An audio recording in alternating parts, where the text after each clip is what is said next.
नमस्कार शेतकरी बांधवांनो, अशा प्रकारे बघू शकता आपल्याला ह्या वर्षात 3 वर्षाची बाग झालेली आहे. 3 वर्ष कंप्लीट झालेली आहे बागाला.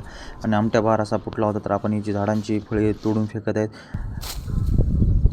तर अशा प्रकारे आपण ह्या गेल्या वर्षीच्या बागेसाठी नवीन झाडे मागवली आहेत लावण्यासाठी. तर अशा प्रकारे बघू शकता मित्रांनो, की 5 HP इकोजेन कंपनीचं सोलार अशा प्रकारे पाणी मारत आहे. तर आपण लगेच झाडांना बुरशीनाशकसाठी थोडं पावडर वगैरे मिक्स करून घेतलं. एका बकेटामध्ये पावडर वगैरे मिक्स करून घेऊन झाडाला बकेटामध्ये बुडून लावायचं. त्याच्यानंतर बघू शकता अशा प्रकारे ह्या गेल्या वर्षी बागेसाठी 1 वर्ष कंप्लीट झालेली अशा प्रकारे दिसत आहे.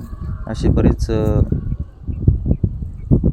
गेल्या वर्षी झाडे बरीच वाढ झालेली असून, तर अशा प्रकारे आपण एक खड्डा जिथे तूट होती तिथे अशा प्रकारे खड्डा करून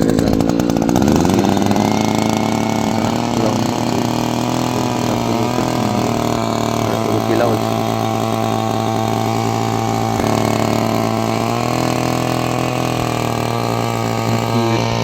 व्हिडिओ आवडला असेल मित्रांनो सबस्क्राईब लाईक करायला विसरू नका. अशा प्रकारे आपल्या नवीन नवीन व्हिडिओसाठी आपल्या चॅनलला सबस्क्राईब करा मित्रांनो.